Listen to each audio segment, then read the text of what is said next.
Happy Wednesday, everyone. Well, not if you're Whoopi Goldberg, a.k.a. Karen Johnson. Yeah, who knew Whoopi was a Karen? I thought that was only for white people, like Toyota Priuses and skiing. Roll it, Francis. Good morning and welcome to The View. You all saw the news. Whoopi will be back here in 2 weeks. Okay? It's so cute when one of their side gets punished. They sulk like they ran out of raw cookie dough in the green room. With the dramatic piano music and awkward eye contact, Whoopi Goldberg's recent breakdown could have been the premise of a Lifetime movie. And why did that bring on the sobs? Her ego virtually went into hiding after Greg Gutfeld delivered such a brutal roast. Watching Whoopi collapse faster than her last terrible joke will make you think daytime TV gets intense. Brace yourself, because this takedown is going to be more chaotic than a storm-engulfed Real Housewives reunion. The ABC suspended Whoopi for 2 weeks because she said the Holocaust had nothing to do with race. She said this on a show called The View, which makes everything about race. Except now. The Holocaust isn't about race. No, it's not about race. Ethnicity. It's about a different race. But it's not about race. It's not about race. What is it about? Because it's about man's inhumanity to man. Yeah, that's heroically stupid. Even for The View. The reason behind Whoopi Goldberg's public breakdown was none other than Greg Gutfeld, the sardonic troublemaker from Fox News who uses humor like a flamethrower in a room full of paper. 1 minute she was confidently speaking from her faux leather armchair pulpit on The View, and the next she was crumbling apart faster than a cheap jumper in a washing machine. Yesterday on The View, otherwise known as Hell's DMV, Whoopi Goldberg asked how much different are the values of the Trump administration from the Taliban. We have a leader who has repeatedly demeaned women, wants to defund organizations that benefit women, calling on the media to shut up, specifically wants to give preferential treatment based on religion. Let's not pretend that this is a surprise, though, because Whoopi has been preparing for this meltdown as if it were a vacation she had planned months in advance. What was once envisioned as a vibrant discussion is now the on-screen equivalent of a group chat with 5 malfunctioning Siri devices debating which viewpoint is more righteous. Leading that cacophonous procession, like a conductor with a tambourine, is Whoopi, who somehow believes that by making her feelings loud in the facts, she is the real voice of the people. Wow. Talk about groundbreaking to actually hear a celebrity say something mean about the Taliban. How dare they compare them to Trump? The Taliban should sue. Guess they ran out of Hitler analogies. So as they bash the president, I'm reminded how entertainers rarely express any rage over any strand of misogynist Islamism. If they did, we might take their rage toward Trump seriously. A reminder, the Taliban throw acid in girls' faces for going to school. Yeah, I guess that's like defunding Planned Parenthood. Radical Islam is all for killing gays, and I guess that's the same as making some rude jokes. No, Trump's past rudeness is a product of a rude culture, one fed and fattened by a coarse entertainment industry. And Whoopi, she reacted with all the emotional strength of a soggy serviette, complete with dramatic sighs, over-the-top expressions, and that familiar look of disbelief as if someone had actually dared to challenge the queen of daytime drama. Imagine her shock when Greg Gutfeld, sporting his trademark smug grin and loaded with sharp sarcasm, finally decided he'd had enough. He fired back so hard that the impact seemed to echo across different networks. Canada, apparently they're throwing tariffs on manatee meat and bovine semen, which means The View is very unhappy. Oh. Sausage maker Johnsonville is recalling more than 42,000 pounds of pork sausage for possible contamination with plastic fibers. Fortunately, authorities were able to track all 42,000 pounds to a single location in New York City. To be clear, this was no ordinary roast. In addition to making her feel uncomfortable, Gutfeld meticulously dissected her arguments with more dexterity than a fish butcher. Gutfeld drew attention to the flimsy, facetious reasoning behind Whoopi's tirades as she fervently babbled about whatever popular cause was reverberating in her social circle. And Whoopi did what she's renowned for. She flailed instead of responding calmly. Dramatic overreactions have become a personal sport for this individual. Which motion is her favorite? Acting like the victim, like a magician revealing a dove that cries, "How dare you?" She promptly draws out the invisible oppression card whenever someone opposes her. That outburst was all acting, not vulnerability. Let's take a step back, though. The View has turned into a haven for narrow-minded thinking, where various viewpoints silently disappear amidst a sea of excessively caffeinated chatter. In an attempt to keep their smiles intact, the hosts largely nod along like bobbleheads, while seeming to be debating. Each episode seems to be a contest to express the most self-evident thing in the most arrogant way. Whoopi, too, tossing forth half-baked comments with the assurance of someone who skimmed a headline 2 weeks ago and now believes she is an expert, is the undisputed leader of that procession. Their brains are small. But who's the dumbest one of all? True, none of them are in Mensa, but who's the most densa? Perhaps it's Sunny who mastered the art of making idiots look smart. Now, The View could ask a mirror who's the dumbest one of all, but there's no way that glass doesn't shatter. So instead, let's check out this clip from Monday's episode of The View when the ladies put their science caps on and discuss the solar eclipse. The group either yells at anyone who tries to interrupt, changes the topic, or, in the case of a guest, gently ushers them into oblivion. These days, it resembles a live-action Twitter mob more than a chat program. Therefore, when Gutfeld intervened, figuratively speaking, he wasn't merely making disparaging remarks. Rather, he was hurling truth bombs into a house that was constructed solely on the basis of feelings. He confirmed what the audience has long suspected. The View's self-righteousness is so pervasive that it might pass for their 6th co-host, and there was Whoopi interrupted in the middle of a monologue, appearing as if she had accidentally stumbled into a logic seminar. Her response was invaluable. It started with a scowl that said, "How dare you question me, commoner?" Then came the dramatic sigh, as if the cosmos had placed its weight directly between her inflated feeling of moral authority and her costly brooch. And lastly, the meltdown, a tempest of perplexing academic language, hazy historical references, and what appeared to be passionate interpretive dancing.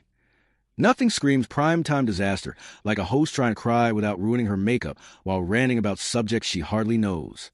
You could almost hear the producer pressing the button for a commercial break. Ran down the hallway. The rapture is here. The rapture's here. And then also I learned that the cicadas are coming. Cicadas. Cicadas. Although I love for the first time in like cicada. No. 100 years, no. for the first time in many, many years. No, every 17 years this happens. Well, that's not what I read, but maybe, maybe you know better. All those things together would maybe lead one to believe that, either climate change exists or something is really going on. returning. Earthquakes are not at the mercy of climate change. It's underground. No. It can't. I don't think it happens, and the eclipse, they've known about the eclipse coming because eclipses happen, and they actually can say when these things are going to happen. Amazing. Oh. That's not what I read. The true sign of the apocalypse is someone that dumb has a law degree. Worse, if your name has the word sun in it, there's no excuse for not knowing how an eclipse works. But it's no surprise that Joy is the one who understands science. She's been on the science diet for years. Ironically, Gutfeld didn't even need to make a concerted effort. He simply held up a mirror. And what was visible in that reflection? A panel so terrified of dissent that you believe hearing a conservative viewpoint for more than 10 seconds may induce a rash. A show that is driven by outrage rather than genuine ideas. And a host who confuses shouting with correctness, in addition to embarrassing Whoopi. Gutfeld revealed the flimsiness of the entire arrangement. The thick cloud of self-importance that looms over the View, like a foul stench, was immediately pierced through by his characteristically biting humor. Her co-hosts nodded along like backing singers in a cult show, while frantically trying to make a comeback. But let's talk about those co-hosts, because the team as a whole crashed, not just one individual. With clumsy encouragement and terrified looks that made it obvious they weren't ready for this, they intervened each time Whoopi lost control. Sunny Hostin attempted to patch things up with a mess of fancy phrases that might make a thesaurus scream out for assistance, while Joy Behar appeared to have just realized that gravity was real. Together, they initiated the typical circle the wagons reaction, transforming the situation into a group therapy session in which feelings controlled everything and there was no accountability. In addition to Whoopi, they turned Gutfeld's criticism into an attack against all women hosts, and perhaps everybody who has ever possessed a mug bearing an uplifting saying. Hostin's obsession with race gets thrown back in her face. Today's video comes to us from sunny Hostin. Sounds like a town. We're in sunny Hostin. She was on PBS's Finding Your Roots, a show dedicated to researching celebrity ancestry. For context, Sonny is a staunch supporter of reparations and has made a fortune spewing nonsense about white privilege and racial justice. Well, turns out she's not as oppressed as she claims she is. She's actually the descendant of slave owners from... But here's the twist. No one outside that studio was buying it. The internet lit up like a Christmas tree run by an elf on too much Red Bull. Memes, reaction videos, sarcastic TikToks. It was open season. Whoopi's meltdown was instantly analyzed, remixed, and replayed in slow motion with dramatic violin music. What made it even more embarrassing was that this wasn't a rare moment. It was just the latest in a long string of classic Whoopi incidents. Those moments when her ego crashes headfirst into actual opposition. And every time it happens, she reacts like it's the first disagreement she's heard since 1993. And honestly, it's almost impressive. Being consistently wrong while staying just as loudly confident. The View has become an expert at being proudly uninformed. It's like watching a book club where no one reads a book, but everyone has strong opinions about the cover.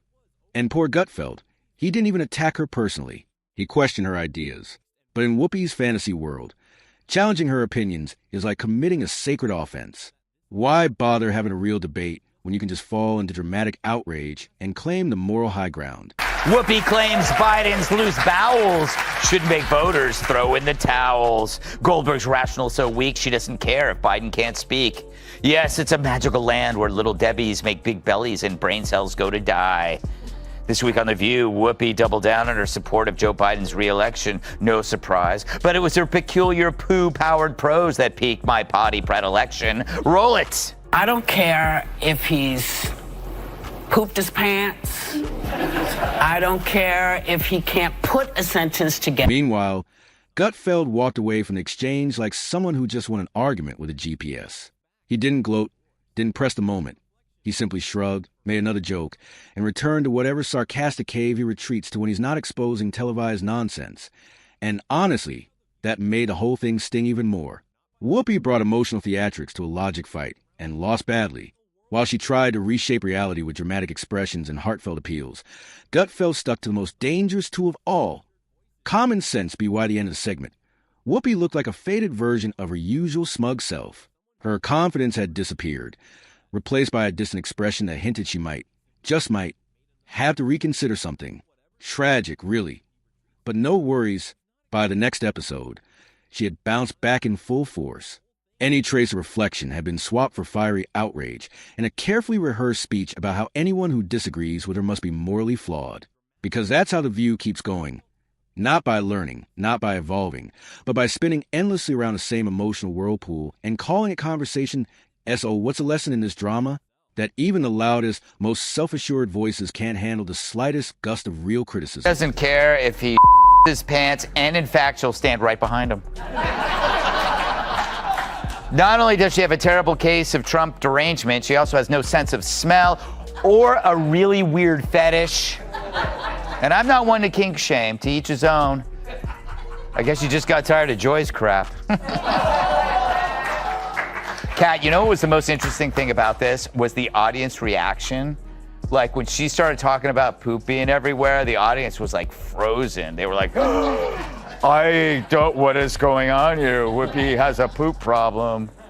What does she mean she has poopy days? She has poopy days. I don't know. Public breakdowns are bound to happen when your entire identity is built around never being questioned. And Greg Gutfeld, whether you like him or not, isn't afraid to walk straight into the hornet's nest and start swinging to the S for Whoopi.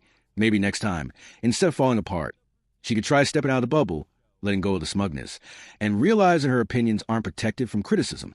But then again, where's the fun in that? After all, without The View and its constant display of televised confusion, where else would we go to feel better about our own ability to think clearly? Thanks for the laughs, Whoopi. Even when you fall apart, you somehow create comedy gold. While she's out here giving emotional TED Talks with the passion of someone who just discovered Wikipedia, Greg Gutfeld is doing something wild. Cracking jokes. Imagine that. Actual humor in political commentary. Revolutionary. Because while The View drowns in its own wave of moral outrage, Greg's over at Fox hosting what's basically a nightly stand-up routine dressed as a news show, and still making more sense than an hour of the panel shouting over each other like over-caffeinated parrots in a wind tunnel. That Gutfeld's secret weapon? Laughter. Not the fake studio kind where people clap because they agree with your politics, but the real kind, the kind that sneaks up on you and makes you snort. Some of these studies are married white women, and they do fall in line with what their husbands are doing. People have to wonder, where does Sunny Hostin get her opinions? Like you said, and it's obviously from her husband. She has to tell her what to say on The View, because without it, she's got nothing up there. She's not very bright. But the problem with her is that she went full race. He doesn't need 5 co-hosts nodding like dashboard bobbleheads to back up his opinions. He doesn't rely on playing the victim or tearing up on cue like a soap opera star chasing a daytime Emmy. Instead, he exposes hypocrisy with one-liners sharper than Joy Behar's haircut. And the best part? It works. Because humor makes truth easier to swallow, even when it hits hard. Meanwhile, The View treats every disagreement like a personal attack on their very identity. Try challenging them, and suddenly you're the villain in a Netflix docuseries. They're not there for real discussion.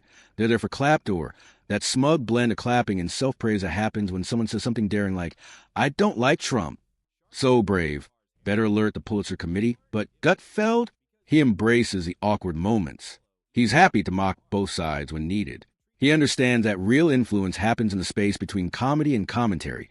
That's why his audience keeps growing, while The View's viewers are aging out like expired yogurt. Younger people don't want finger-wagging lectures. They want sarcasm served with a side of truth. That makes Sunny Hostin, who thinks climate change caused the solar eclipse, the dumbest of them all. Because everyone knows the moon caused the eclipse, which is controlled by The View's gravitational pull. All right, Kat, did you ever see such a group? It's amazing how Joy and Whoopi became the smart ones. For me, the most shocking thing about the conversation was how truly boring it was. Harsh truth. Then came the internet roast of AS for Greg. The comment sections read like a standing ovation. It wasn't just a win, it was a blowout. While Whoopi clutched her pearls, Greg claimed a comedy crown. Mic in hand, no apologies given. And just like that, the empire of ego struck back. But no one really cared. Naturally, the rest of The View's outraged squad followed suit. Sunny Hostin delivered her signature passive-aggressive eye roll that could curdle milk. Ana Navarro made over the top sounds like she was auditioning for a telenovela. And Joy blinked a lot and mumbled something vaguely angry, which, to be fair, is her default mode that they'll bounce back eventually. But for now, let's pause to give our most sarcastic thanks.